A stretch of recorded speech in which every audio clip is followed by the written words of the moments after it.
go live. Mr. Collins, how are you? Good, good. I know how you are, Jason. You're not feeling too well, Ah, so I know. yeah, I'll make it. yeah. I'll make it. How is sunny Ireland? Sunny Ireland is not sunny; it's raining. So yeah, Well, I tried. I know, I know.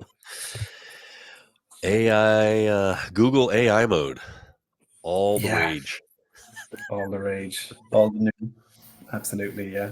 So yeah, big changes, big things happening. Nothing stays the same, does it? No, no, and it would be no fun if it did. So Yeah. yeah, yeah, Well, I know we planned this talk a while back.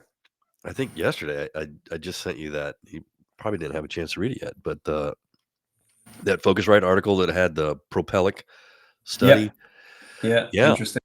Yeah, really Yeah, interesting. dominant path through the owner of properties versus the OTAs. So it's Yeah. like I'm sure it's not the final word on Google AI mode, but encouraging. No, no, more than likely not. The OTAs will always find a way, I'm sure. But I suppose to quickly summarize for anyone that hasn't read that article, it was a study done on a group of users using Google AI mode for travel searches, and the results were it's similar to what we're seeing as we're looking at it over the last few months. It really does benefit the independent hotel website, the official website. There's the business listing of the location is being shown up very prominently. I would, but ring fencing the that positiveness, I would say there's there's a huge amount yet to come with Google AI mode, like ads being one. So we're still not seeing ads within Google AI mode. It's we know they're coming. When at Google Marketing Live, we could see ads in the examples they were showing us. So that's just a matter of time, and that's when the OTAs really lift their game.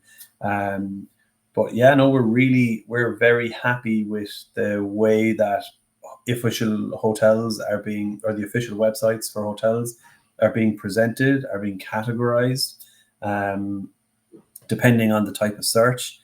And yeah, like really, it really is like it's surfacing a huge amount of information in the search result. The I don't know whether to still call it a search engine result or not, but it's the AI result, whatever it might be. But the links to the official website are very, very prominent, and yeah, we're hoping it'll stay consistent like that at a global level, because one of our biggest concerns as well is like the Digital Markets Act in Europe is particularly was particularly heavy on Google, and it stripped away an awful lot of the good they had done for official websites for many, many years. And that is, it doesn't it looks like they've found a way, and if they keep going the way they're going with how they're displaying it in the US and the UK and in India, I think we're in a really good place. Yeah. What about so hotels have spent years chasing rankings. Does that even matter in the AI driven world? Nope. No. But like, so rankings are important because we had, most people wouldn't scroll down past the top two or three results essentially.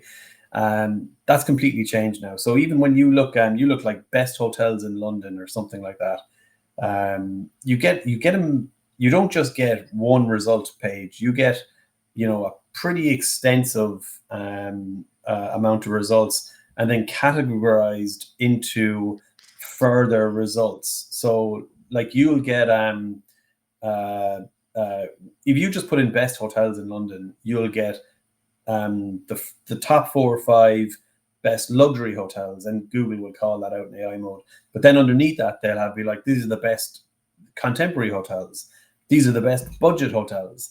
So it's actually, and it's bringing a lot of these together. So some hotels that may never have even dreamt of making the top 5 pages of Google, the top 50 results, are now being surfaced because the categorization of them is fitting into the broader search that was looked for.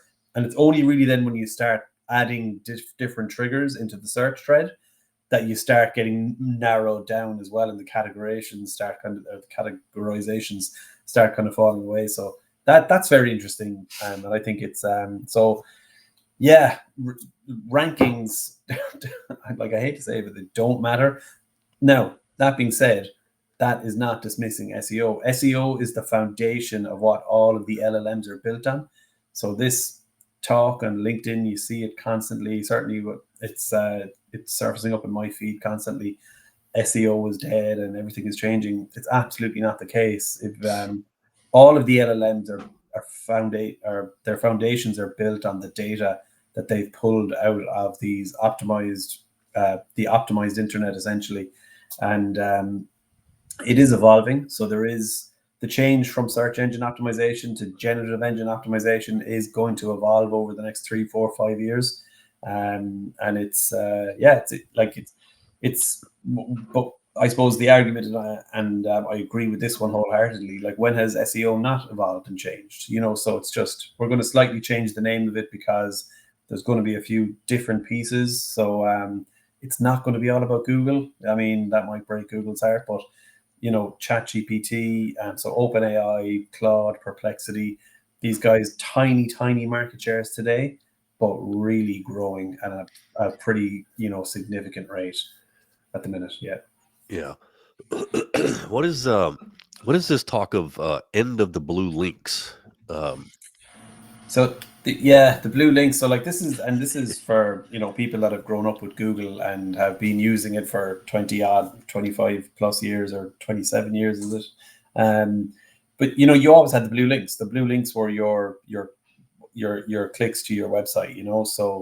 But the blue links are disappearing now. What you've actually got is within Google AI mode, you're going to have a row of citations where the LLM, the Gemini LLM, is pulling the data from, and you've got the citations showing up on the right hand side, like a 2008 Google ad with the box on the right hand side. So that there's a bit of nostalgia in there for anyone that's been using the platform for that long, or nostalgia for, like, one of my team has actually been running ads for nearly 18 years. So shout out to Brian on that one. He remembers them well. But the that's interesting because the citations are showing up on one side, again, not even blue links, but then everything else within the actual result itself is focused on the LLM. Is focused on the kind of the Google ecosystem. So this is within Google AI mode. So and when you hover over, say, the hotel name, that's actually putting you into the Google business profile, which then is giving you connectivity into the Google travel ecosystem, like the Google hotel ads. It's linking to the website, it's linking to directions, all of that kind of stuff. So all the stuff that we're kind of familiar with, but it's not just a link to the website, the blue link at the top. It's very much it's a very different experience. So if travelers never click through, how can hotels win that visibility and direct bookings game? So yeah, it's like, I mean, SEO still plays a part, and we're probably there's a pretty significant project happening within Google called Project Mariner that is like bringing is basically squeezing the journey down to a very quick conversation to have with your LLM. That's still a little bit away from being like an instant booking through a conversation. I suppose what we're forecasting is that over the next 3 to 4 or 5 years, we're going through that shift that search engines and booking.com had on travel back in the year 2000 to between kind of 2000 and 2005. Massive shift towards kind of like the onset of OTAs and hotels.com and booking.com back in the day. That is going to be happening again, but this time it's the introduction of LLMs and how do we get inventory into them.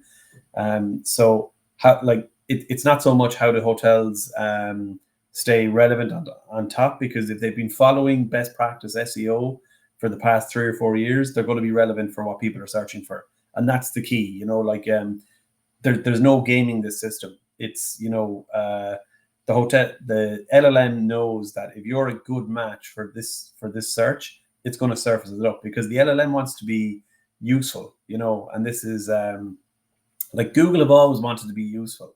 They've always kind of said user experience trumps an awful lot of things, because it's the UX they don't want spammy websites sitting up on top of on the top rankings, because if it is, then you link into it and there you go, you're immediately bouncing off, and you're like, what's the point, Google? I'll never use it again. I'll go on to something else. I'll go find DuckDuckGo or Bing or something like that, you know. So it's so like they put a huge focus on user experience in the last 4 or 5 years anyway, longer even, again, you know. It's been they've been really focused on that, particularly since the advent of I suppose the takeover of mobile search.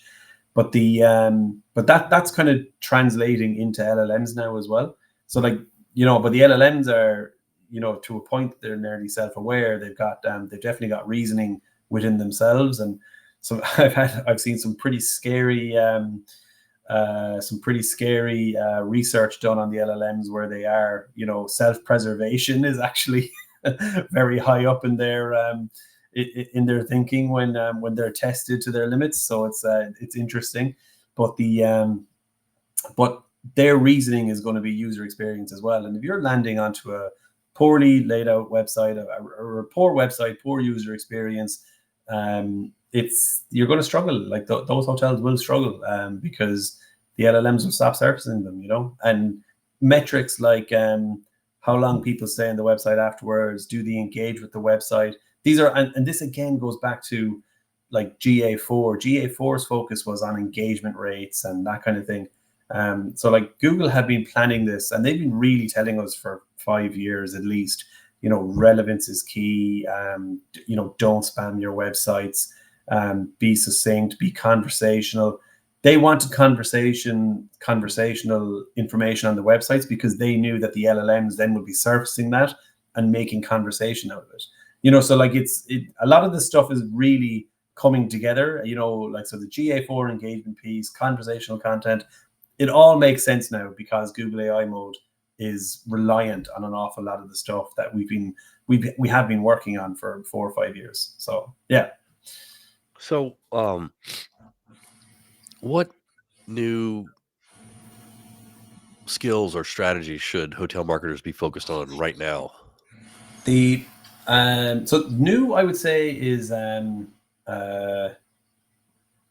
it's not so much new, but it's probably renaming a few things. Like there's and this has probably been happening in the industry for a while, but like backlinks are, you know, they are links from another website to your own. They're essentially digital PR, okay, and or it's been renamed essentially as digital PR, but it's a good name for it. That's going to become really important, because it's not just about the content on your website that's going to get you noticed by Google and Surface and LLMs.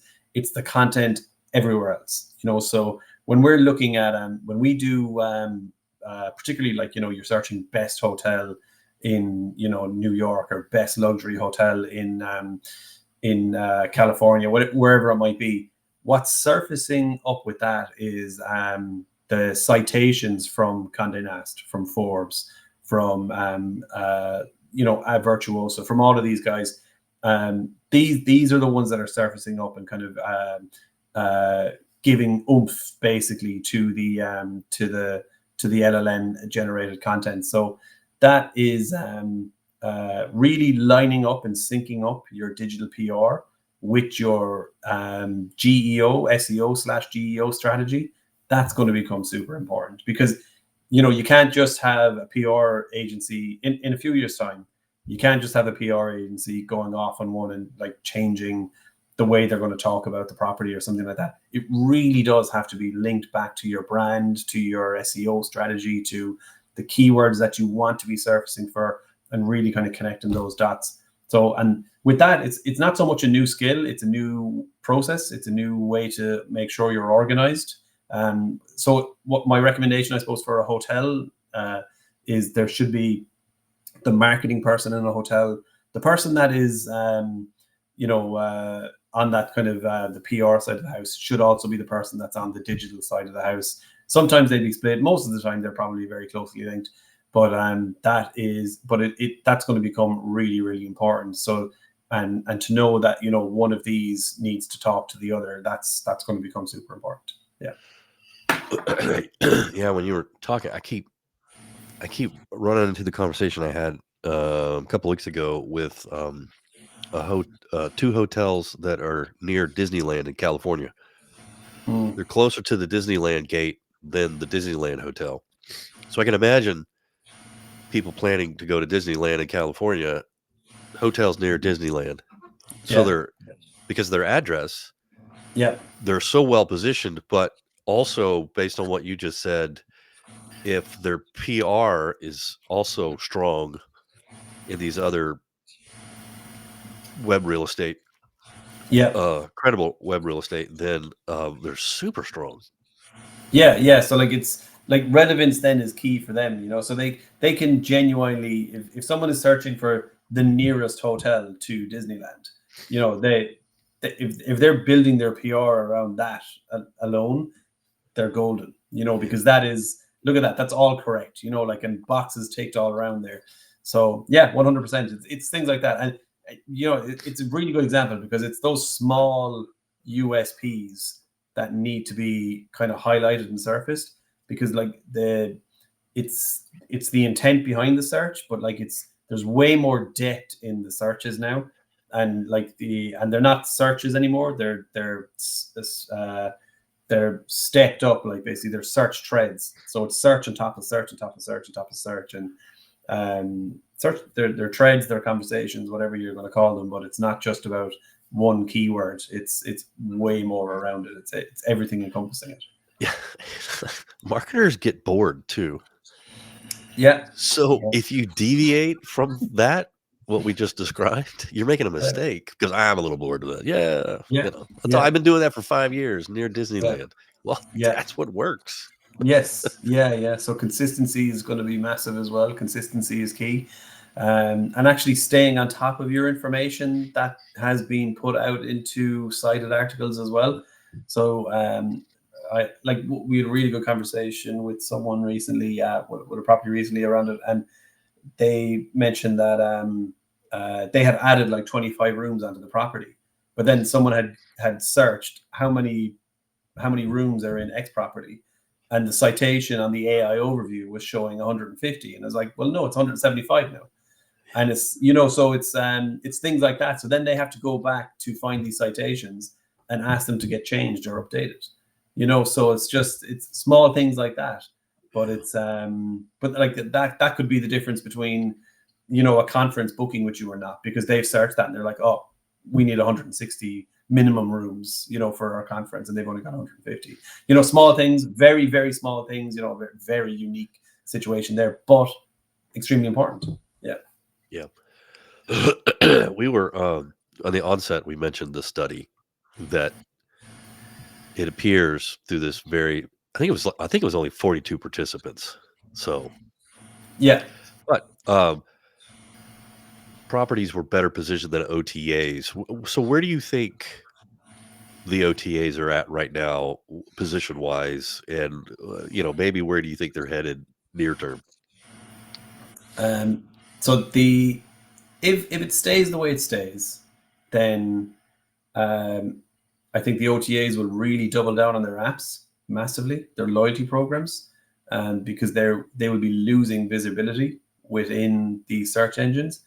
They're not search engines anymore. There's something else, you know. And this is the thing, you know. They're going to be, but I can see the OTAs doubling down to work with the likes of OpenAI, to work with Claude and whoever else, and a few others, because they don't have the ecosystem that Google does. Google has the Google Hotel Center. It's got all of the availability rates and inventory feeding for, you know, every hotel in the world nearly into it, you know, from multiple sources.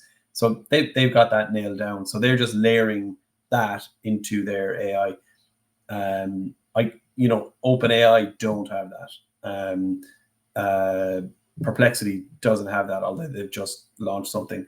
And Claude doesn't have that, you know. So it's like, if these guys work with the OTAs, they could dominate on that level, you know, which would be a detriment then to the official websites, because it's a big undertaking to rebuild what Google have built. That's taken them, 15 years. That's been a long time. That the whole travel ecosystem, whether it's flights or hotels, the whole flights and accommodation piece, it's a huge bit of it's a massive bit of kit sitting underneath Google, and it adds real value to the user. So like replicating that isn't going to be a quick thing for any single platform, I'd imagine. But so like, where do the OTAs go? The other thing they'll have to do then is that they're going to have to pay to play, and that would mean, like, what does that potentially mean? Higher cost per clicks for the official website to try and compete. It maybe higher commissions, because they're going to have to put an awful lot more money into the likes of Google to be there.